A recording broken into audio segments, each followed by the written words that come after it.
चलो last class में हमने ये पढ़ लिया था कि ऑपरेटिंग एक्टिविटीज़ क्या होती हैं, इन्वेस्टिंग एक्टिविटीज़ क्या होती हैं और फाइनेंसिंग एक्टिविटीज़ क्या होती है ना। बेसिक बातें हम समझ चुके थे।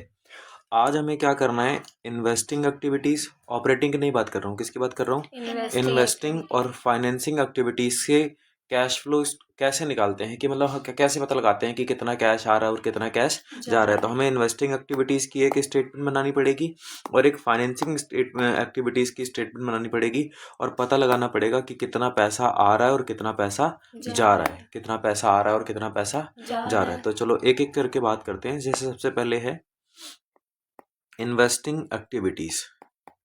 कौन सी? Investing activities. जब भी हम इन्वेस्टिंग एक्टिविटीज से कैश फ्लो की बात करेंगे तो हमें ना कुछ अकाउंट्स बनाने पड़ेंगे। जैसे सबसे पहला अकाउंट हमें बनाना पड़ेगा फिक्स एसेट अकाउंट। कौन सा? Fixed asset. तो जैसे मान लो मैंने फिक्स एसेट का सीधा नाम लिख दिया, मशीनरी अकाउंट। कौन सा अकाउंट?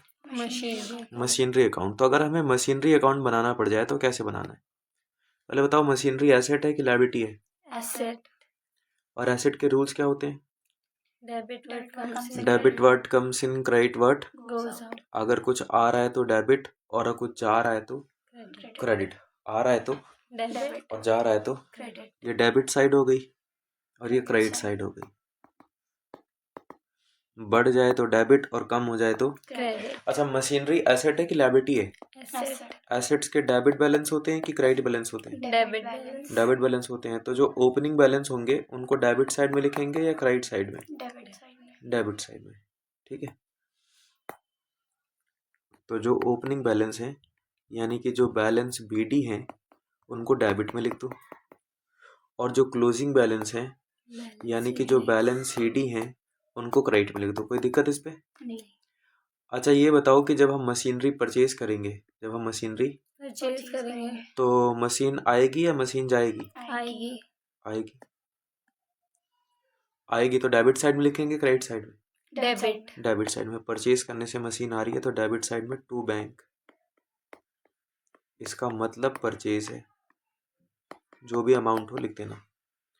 तो जब आप सेल करोगे, क्या करोगे? सेल करोगे तो मशीन आएगी या जाएगी? जाएगी तो क्रेडिट साइड में लिख देना बाय बैंक अकाउंट, ठीक है। सेल वैल्यू लिखना। कौन सी value? Sale value. Sale value. हो सकता है आपने प्रॉफिट पे बेचा हो या फिर आपने लॉस पे बेचा हो। तो अगर आपने लॉस बेचा हो तो इधर लिखना और अगर प्रॉफिट पे बेच दिया तो गेन को डेबिट साइड में लिख देना, ठीक है। और गेन लिखना, लेकिन लिखना to statement of profit and loss. क्या लिखना? To statement of profit and loss. To statement of profit and loss. और अगर लॉस हो जाए तो क्रेडिट साइड में लिख देना by statement of profit and loss. By statement of profit and loss. जो भी गेन या फिर लॉस हुआ है, जो भी गेन या फिर लॉस। और क्या आएगा भैया इसमें? हाँ, अगर आप डेप्रिसिएशन लगाओगे तो मशीन की वैल्यू बढ़ेगी या कम होगी? कम होगी। तो कहाँ लिखोगे? क्रेडिट साइड में बाय डेप्रिसिएशन। क्लियर? तो ये हमारा कौन सा अकाउंट बन गया?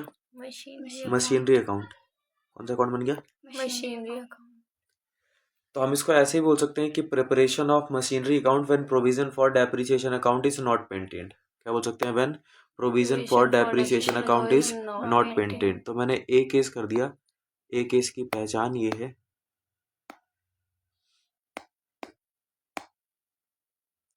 When provision for depreciation account is not maintained, is not maintain. जब हम provision for depreciation account maintain नहीं करते तो सिर्फ एक ही चीज बनाते हैं जिसका नाम है मशीनरी अकाउंट, और इसी में डेप्रिसिएशन लगता है, इसी में सब कुछ होता है। लेकिन कई बार होता है हम provision for depreciation account maintain करते हैं, provision for depreciation account maintain करते हैं। पहला क्या था? जब हमने provision for depreciation account maintain किया, और दूसरा क्या है? जब हमने provision for depreciation account maintain नहीं किया, ठीक है। तो दूसरा आज बना रहे हैं, when provision for depreciation account, when provision for depreciation account is maintained,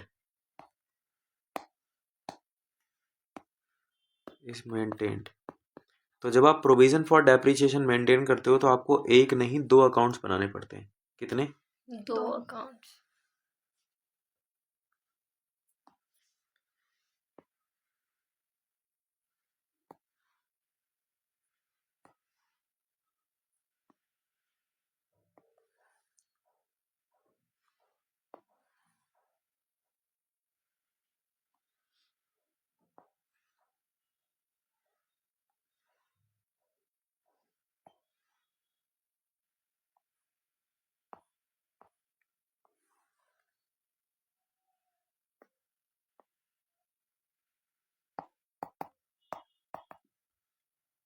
सबसे पहला हमें अकाउंट बनाना पड़ेगा मशीनरी अकाउंट, है ना। मैंने एसेट की जगह पर मशीनरी लिखना ज़्यादा सही समझा।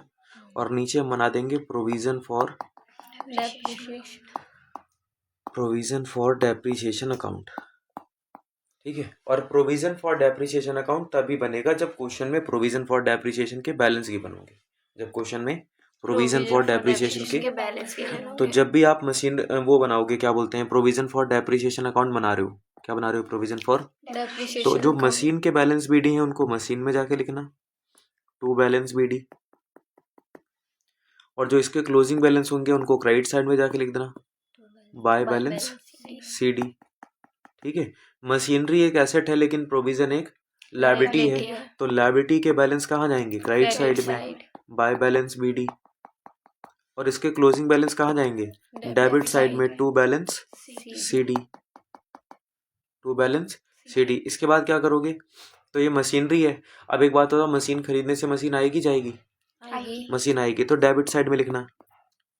मशीन आएगी तो कहाँ लिखना है, डेबिट साइड, डेबिट साइड में लिखना टू बैंक, क्या लिखोगे, टू बैंक अकाउंट। इसका मतलब मशीन खरीदी, मशीन परचेज करिए। और अगर तुम डेप्रिसिएशन लगा रहे हो, क्या लगा रहे हो, तो डेप्रिसिएशन लगाने का काम मशीन में नहीं होगा, डेप्रिसिएशन लगाने का काम कहाँ होगा, प्रोविजन फॉर डेप्रिसिएशन में।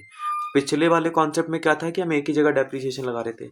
इस बार क्या होगा, मशीन में डेप्रिसिएशन नहीं लगाएंगे, कहाँ पे लगाएंगे, प्रोविजन की क्रेडिट साइड में, प्रोविजन की क्रेडिट साइड में क्या लिखेंगे, बाय डेप्रिसिएशन, बाय डेप्रिसिएशन। जो भी अमाउंट आएगा लिख देंगे, जो भी अमाउंट आएगा। और भी कुछ है क्या इसमें, और क्या कर सकते हैं, मशीनरी अकाउंट हो गया, डेप्रिसिएशन लगा दिया। हाँ, अब हम मशीन को सेल करेंगे, क्या करेंगे, तो जब भी आप किसी मशीन को सेल करोगे तो पहले उसके ऊपर लगा हुआ टोटल डेप्रिसिएशन ट्रांसफर करना है। पहले उसके ऊपर लगा हुआ टोटल, लगाते क्रेडिट साइड में हो तो ट्रांसफर करोगे तो कहाँ लिखोगे, डेबिट साइड में, ठीक है। सबका ट्रांसफर करोगे कि जिसका सेल कर रहे हो उसका, जिसका सेल कर रहे हो। तो यहाँ पे लिखना टू मशीनरी, क्या लिखना, टू मशीनरी। यहाँ पर अमाउंट लिख देना। और इस अमाउंट का मतलब क्या है, total depreciation on machinery sold. इसका मतलब क्या है, total depreciation on machinery sold, on machinery sold. जिस मशीन को बेच रहे हो उसके ऊपर का टोटल डेप्रिसिएशन, जिस मशीन को बेच रहे हैं उस मशीन के ऊपर का, यहाँ से ट्रांसफर किया और वहां पर जाके पहुंचा देना, ठीक है। और यहाँ पे तो उसका नाम लिखा जहाँ पे ट्रांसफर कर रहे थे, लेकिन यहाँ किसका नाम लिखोगे, जहाँ से आया है, जहाँ से आया है। कहाँ से आया है, provision for depreciation, provision for depreciation account, provision for depreciation. फिर उसके बाद क्या लिखोगे, by bank, by bank account, जितने पर सेल किया, सेल वैल्यू। और उसके बाद क्या लिखोगे, अगर कोई लॉस हो गया, अगर कोई लॉस हो गया तो यहाँ पे लिख देना by statement of profit and loss. और अगर कोई गेन हो गया तो डेबिट साइड में लिख देना to statement of profit and loss. समझ गए। फिर इसको बैलेंस कर देना, जो भी आना होगा आ जाएगा। इसको भी बैलेंस कर देना तो पहले से बैलेंस है। तो ये दो अकाउंट कब बनेंगे, जब हम प्रोविजन फॉर डेप्रिसिएशन मेंटेन करते हैं।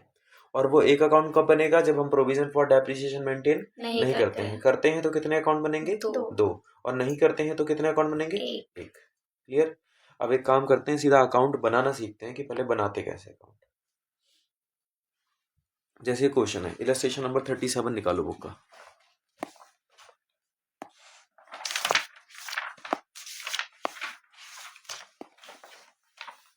मिल गया, पढ़ो क्या लिखा है। From the following information calculate cash flow from investing activities. नीचे दी गई इन्फॉर्मेशन से cash flow from investing activities हमें निकाल के बतानी है। तो देखो, मशीन के ओपनिंग बैलेंस दे रखे हैं, मतलब बैलेंस बीडी गिवन है। और मशीन के क्लोजिंग बैलेंस दे रखे हैं, मतलब बैलेंस सीडी गिवन है। एक्यूमुलेटेड डेप्रिसिएशन का मतलब होता है provision for depreciation. Accumulated depreciation का मतलब क्या होता है, प्रोविजन फॉर डेप्रिसिएशन, ठीक है। तो एक्यूमुलेटेड डेप्रिसिएशन के ओपनिंग और क्लोजिंग बैलेंस गिवन है। तो हम एक काम करते हैं, इस क्वेश्चन में हमें एक्यूमुलेटेड डेप्रिसिएशन बनाना पड़ेगा कि नहीं बनाना पड़ेगा, बनाना पड़ेगा, है ना। तो अगले पेज पे जाके इसका फॉर्मूला बनाता हूँ। एक तो बना दूंगा मशीनरी अकाउंट, कौन सा, मशीनरी अकाउंट, और दूसरा बना दूंगा Provision for depreciation. account. Provision for depreciation account.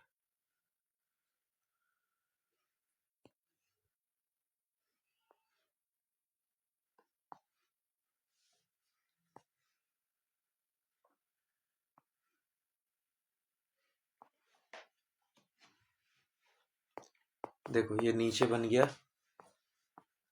Accumulated depreciation account और ऊपर बन गया मशीनरी अकाउंट। ठीक है, अब फटाफट से बस ये बता दो कि मशीन के ओपनिंग बैलेंस कितने हैं? 4 लाख 4 लाख और क्लोजिंग कितने हैं? 4,20,000 4,20,000। तो यहाँ पर आके ओपनिंग बैलेंस में लिखवा दो टू बैलेंस BD 4 लाख और क्लोजिंग में लिखवा दो balance CD by balance CD 4,20,000 4,20,000।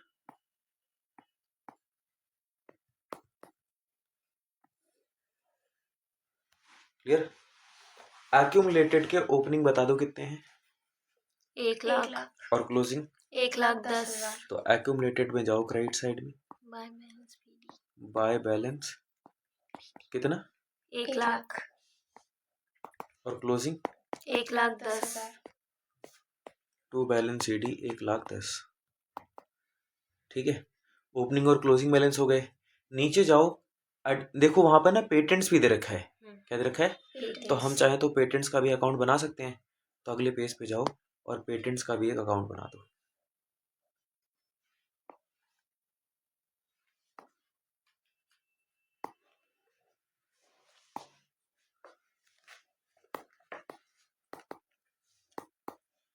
एक बारी क्या बता सकते हो कि पेटेंट्स के BD कितने हैं?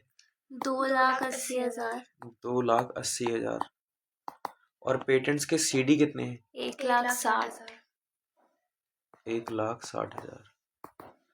ठीक है, तो भैया पहली जो एडजस्टमेंट है एक बार जरा वो पढ़ो। पहली एडजस्टमेंट में क्या लिखा हुआ है? During the year, a machine costing 40,000 rupees with its accumulated depreciation of 24,000 was sold for 20,000. During the year एक मशीन जिसकी कॉस्ट कितनी है 40,000 और उसका एक्यूमुलेटेड डेप्रिसिएशन कितना है 24,000 इस एक्यूमुलेटेड डेप्रिसिएशन का मतलब है total depreciation on machinery sold.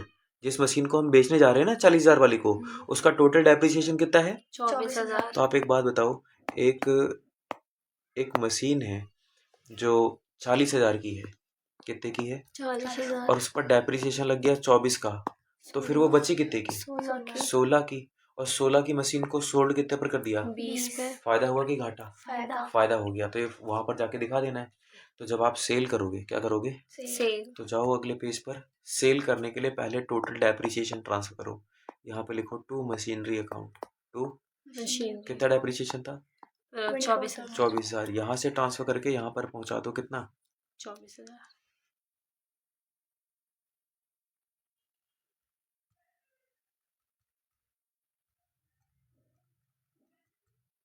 सब कुछ जा रहा है, बस ये नहीं जा रहा।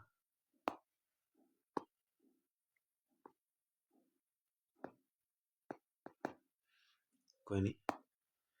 तो एक हमने मशीन पर डेप्रिसिएशन लगाया, कितना डेप्रिसिएशन लगाया 24,000 का 24,000 का। तो यहाँ से ट्रांसफर करके वहां पे क्या लिखना बाय accumulated डेप्रिसिएशन अकाउंट कितना 24,000 24,000। तो ये कहाँ से आ गया? ये यहाँ से आ गया। ठीक है, कहाँ से आ गया? यहाँ से। अब इसके बाद सेल कर दो इसको। क्या कर दो? सेल कर दो। सेल करने के लिए क्या लिखेंगे बाय बाय बैंक कितने पर सेल किया है 20 20,000 पे, है ना। तो कितना फायदा हो गया 4,000 का। डेबिट साइड में जाके लिख दो to statement of profit and loss profit and loss कितना 4,000 4,000। खत्म। अब देखो इस अकाउंट में ना डेप्रिसिएशन कितना लगाया वो नहीं गिवन है। तो जो बैलेंसिंग फिगर बचेगी उससे क्या पता लग जाएगा कि हमने कितना डेप्रिसिएशन लगाया, हमने कितना। ठीक है, तो जरा बताना कितना आ रहा है इसका। भैया डेबिट साइड आ रही है 134 की, 134 में से 1 लाख गया तो 34,000 का डेप्रिसिएशन आ गया। 34 का। अगर आप इसमें जाओ क्या बोलते हैं इस वाले में मशीनरी अकाउंट में, तो इसकी क्रेडिट साइड बड़ी आ रही है। क्रेडिट साइड आ रही है 4,64,000 की। कितनी की आ रही है 4 लाख 4,64,000 की। 64 4,64,00,000 में से 4,04,000 गया तो 60,000 बचा। कितना बचा? 60 इस 60,000 को क्या बोलेंगे? To bank account. ये परचेज निकल के आ गई है। क्या निकल के आ गई? परचेज। तो अब हमें ना जब हम कैश फ्लो स्टेटमेंट बनाते हैं तो हमें सिर्फ सेल और परचेज से मतलब होता है और हमें कुछ देखना नहीं है। तो ये मैंने बना दी स्टेटमेंट फॉर कैलकुलेशन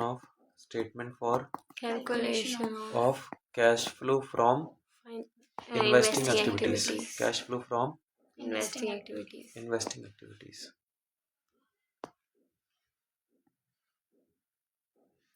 अभी तो आप देख के आ रहे हो कि हमने परचेज कितनी निकाली है? 60,000 और 60,000। सेल कितनी थी? 20,000। तो यहाँ पर जाओ, बस सेल और परचेज लिख दो। यहाँ पे लिखो सेल ऑफ मशीनरी कितनी है? 20,000। 20,000। और फिर लिखो परचेज ऑफ मशीनरी कितने की है? 60,000। 60,000 की। क्लियर? और परचेज करने से पैसा जाता है तो नेगेटिव में लिख दो। उसके बाद भैया और तो वहाँ पे कुछ है नहीं, काम खत्म। अगली एडजस्टमेंट में क्या है? Patents return of were ₹40,000। Patents को राइट ऑफ करना मतलब पेटेंट्स को डेप्रिशिएट करना, अमोर्टाइज करना। कितना राइट ऑफ किया है हमने? 40,000। 40,000। अमोर्टाइज किया मतलब राइट ऑफ किया है। अमोर्टाइज किया मतलब राइट ऑफ। तो आप जाओ पेटेंट्स की क्रेडिट साइड में लिख दो बाय अमोर्टाइजेशन। क्या लिख दो? By amortisation. कितना लगाया? 40,000। 40,000 का अमोर्टाइजेशन लगा दिया। और क्या है? और बाकी and some patents were sold at a profit of 20,000। और हमने कुछ पेटेंट्स को बेच दिया। कितने को बेचा वो हमें नहीं पता है, पर प्रॉफिट कितना हुआ है? 20,000 का। तो एक काम करो, जाओ 20,000 का प्रॉफिट लिख दो डेबिट साइड में to statement of profit and loss, जिसका मतलब प्रॉफिट 20,000 का है। प्रॉफिट 20,000। क्या हमने इसके क्लोजिंग बैलेंस लिखे नहीं थे क्या? क्लोजिंग बैलेंस कितने थे? 1,60,000। 1,60,000। ठीक है, तो यहाँ पर ये तो इसके बैलेंस शीट ही हो गए थे। यहाँ पर जो बचेगा ना वो सेल वैल्यू निकल जाएगी, क्योंकि सेल वैल्यू बता नहीं रखी है, बैलेंसिंग फिगर में आ जाएगी। किस में आ जाएगी? बैलेंसिंग तो फिगर। 2,80,000 और 20,000 कितना होता है?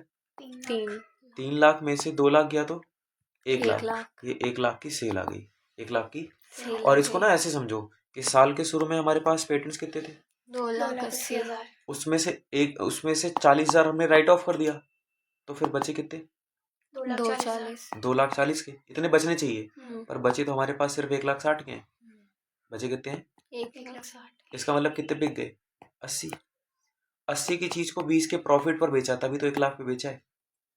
तभी तो 1 लाख 1 लाख पे बेचा है। ठीक है, तो बस हमें एक सेल वैल्यू चाहिए होती है। तो यहाँ पे लिखो सेल ऑफ पेटेंट्स। कितने पर बेचा पेटेंट्स को? 1 लाख। 1 लाख पे। खत्म। अब प्लस माइनस करा दो। 1,20,000 में से 60,000 गया तो कितना आ गया? 60,000। और इस 60,000 को बोलोगे क्या? नेट कैश फ्लो फ्रॉम, क्या बोलोगे? Net cash flow from net cash flow from investing activities, है ना? देखना यही आंसर आ रहा है, net cash flow from investing activities. Clear? तो ये तो इसका आंसर हो गया, ये इसका आंसर है। और ये हम जो भी जितने भी अकाउंट्स बना रहे हैं वो सारे के सारे क्या हैं? वर्किंग नोट्स हैं, है ना? सारे के सारे अकाउंट्स क्या हैं? वर्किंग नोट्स हैं। हो जाएगा। अगले क्वेश्चन पे आते हैं। Question number 38। क्वेश्चन नंबर 38 मिला? सॉरी, इलस्ट्रेशन नंबर 38 मिल गया। पढ़ के सुनाओ क्या लिखा है। From the following information, determine cash flow from investing activity of Jupiter Limited. Jupiter limited की इन्वेस्टिंग एक्टिविटीज से हमें कैश फ्लो निकालनी है। 10% इन्वेस्टमेंट साल के शुरू में कितनी थी 2.5 लाख। और अंत में कितनी है? 5 लाख। तो आपको समझ में आ गया होगा हम परचेज कर रहे हैं इन्वेस्टमेंट्स। क्या कर रहे हैं? Purchase. और फिक्स एसेट साल के शुरू में कितनी थी 8,75,000। और साल के अंत में 11,90,000। नीचे बताया जा रहा है कि हाफ ऑफ द इन्वेस्टमेंट्स, क्या बोला जा रहा है? Half of the investments held in the beginning of the year, held in the beginning of the year were sold eight 10% gain, 10% profit पर बेचा है। 10% profit पर बेचा है। आधी जो इन्वेस्टमेंट है, half of the investment held in the beginning of the year. पहले बताओ हमारे पास साल के शुरू में इन्वेस्टमेंट थी कितनी? 2.5 लाख। 2.5 लाख का आधा कितना होता है? 1,25,000। 1,25,000। 1,25,000 उनको 10% प्रॉफिट पर बेचा, यानी 12,500 के प्रॉफिट पर बेचा। 12,500 के, और तो कुछ नहीं है। तो एक काम करते हैं, पहले यहाँ पर ना इन्वेस्टमेंट का अकाउंट ही बना देते हैं। किसका? Investment. ये अगले पेज पे बना लो।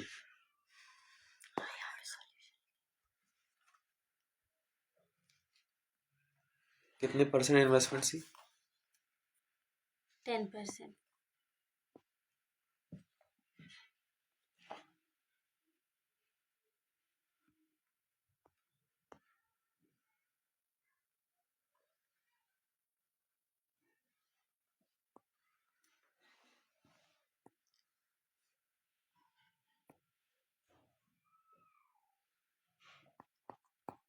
%10 Investment. इन्वेस्टमेंट्स। साल के शुरू में कितनी थी? 2.5 lakh. और साल के अंत में कितनी है? 5 lakh. और हमने आधी इन्वेस्टमेंट बेची है, तो यहाँ लिखेंगे बाय बैंक अकाउंट। इन्वेस्टमेंट आधी मतलब 1,25,000 और 10% प्रॉफिट पर बेची, मतलब 12.5 का प्रॉफिट भी हो गया। तो बेचा कितने पर? 1,37,500 पर। कितने पर बेचा? 1,37,500। और जो प्रॉफिट हो गया, जो क्या हो गया? प्रॉफिट हो गया, उसको डेबिट साइड में जाके लिखना है। प्रॉफिट को कहाँ लिखना है? डेबिट साइड में। क्या लिखना है? To Statement of profit and loss. Statement of profit and loss. कितना गेन हो गया? 12,500. 12,500। 12,500 खत्म।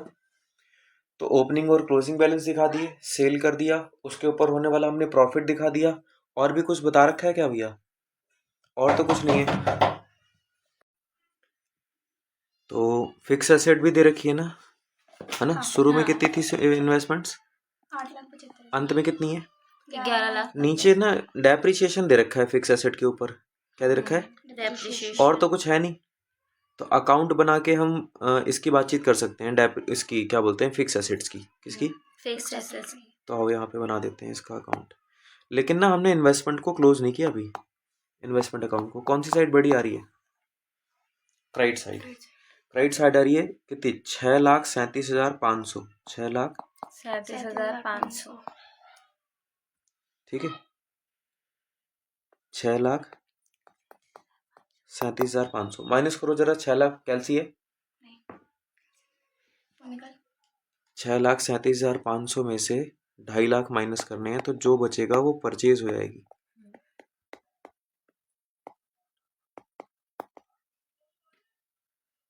करना 6 लाख से 37 होता है. Minus 2,62,500।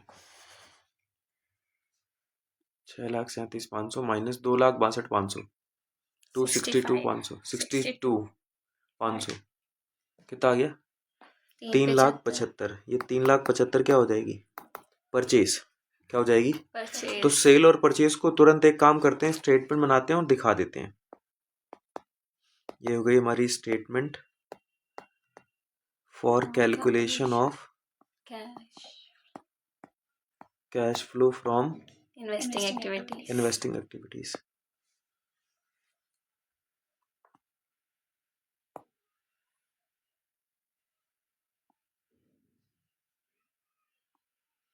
जरा बताना, सेल ऑफ इन्वेस्टमेंट्स कितनी थी?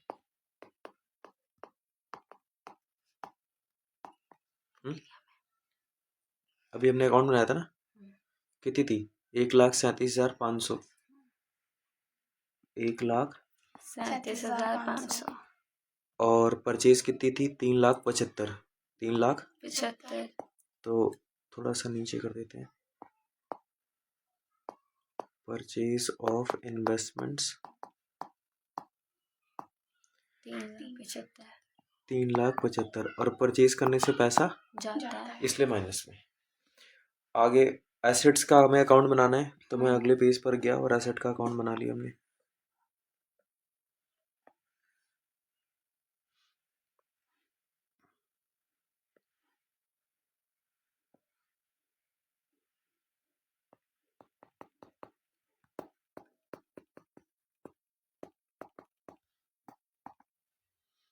ठीक है, बताओ साल के शुरू में इन्वेस्टमेंट्स कितनी थी? 8,75,000.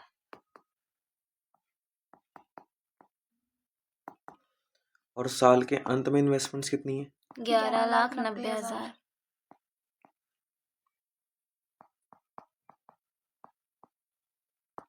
11,90,000, ठीक है। और फिर वहां पर बोला क्या था कि डेप्रिसिएशन कितना लगाया हमने? 1 लाख। तो जाओ यहाँ पे डेप्रिसिएशन लगा दो, 1 लाख का डेप्रिसिएशन। और भी कुछ था वहां पे? नहीं। नहीं है, ठीक है। तो यहाँ से आई थिंक क्या निकल जाएगी? परचेज निकल जाएगी, क्योंकि डेबिट साइड में फिगर बच रही है तो परचेज आ जाएगी। ये 11 और ये कितना होता है? 12,90,000। कितना गलत लिख रहा हूँ मैं, 11-12 लिख रहा हूँ, 12,90,000। 12,90,000 में से 875 माइनस करके बताओ कितना आ रहा है, कितना बचा?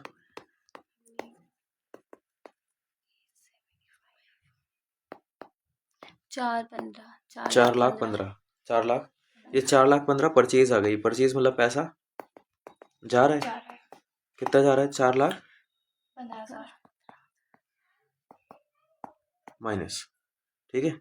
और कुछ है इंटरेस्ट इन्वेस्टमेंट। भैया? ऊपर वाली आइटम तो खत्म हो गई, नीचे पहली एडजस्टमेंट हो गई, दूसरी हो गई इंटरेस्ट रिसीव ऑन इन्वेस्टमेंट है 15,000। इंटरेस्ट रिसीव हो रहा है तो पैसा आ रहा है 35,000। और interest received, sorry dividend received on investment कितना है? 25,000। तो डिविडेंड रिसीव से भी पैसा आ रहा है 25,000। और भी कुछ है?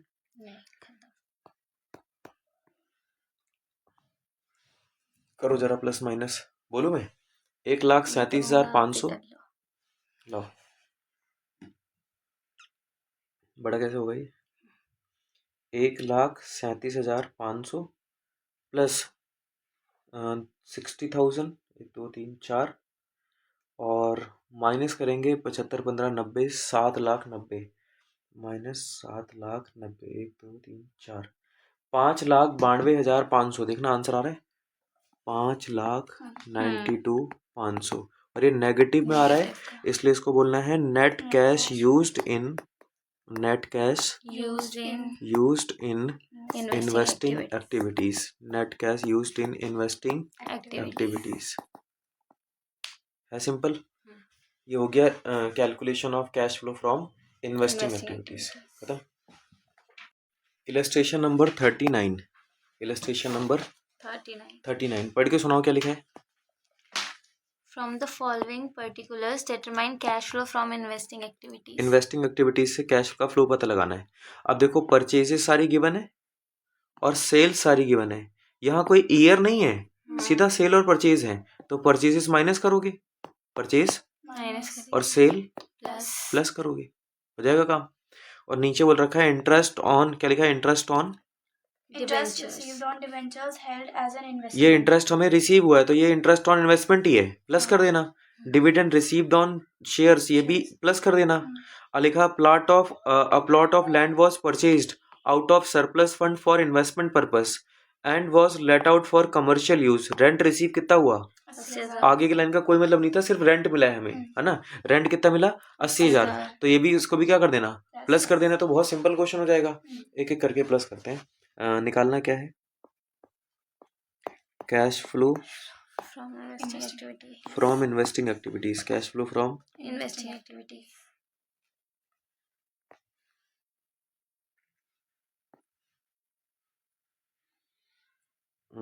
कैश फ्लो फ्रॉम, तो पहले परचेज लिखो, पहले सेल लिख दो, पहले सेल कर देते हैं।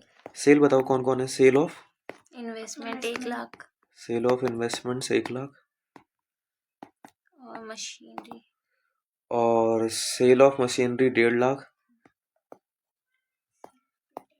Patents sale of machinery 1,50,000।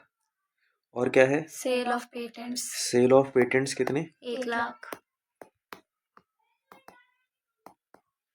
1,00,000। और क्या है?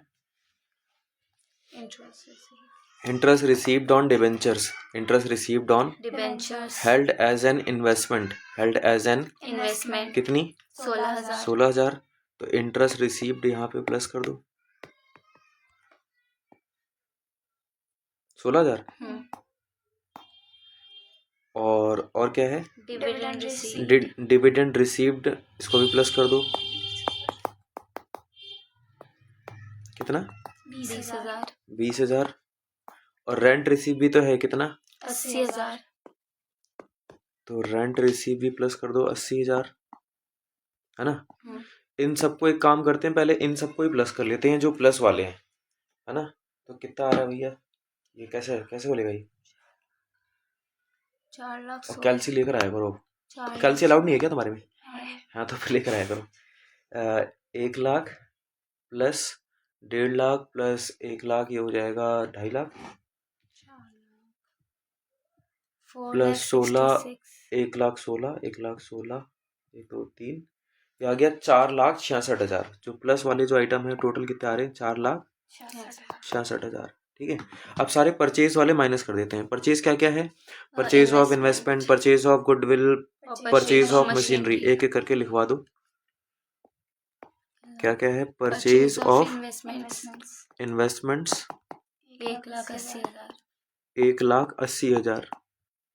और क्या है? Purchase of goodwill purchase of goodwill कितना? 2 लाख 2 लाख। और क्या है? Purchase of machinery purchase of machinery कितनी है? 4,40,000 4,40,000। और क्या है? बस। और ये सारे परचेज है तो ये माइनस होंगे।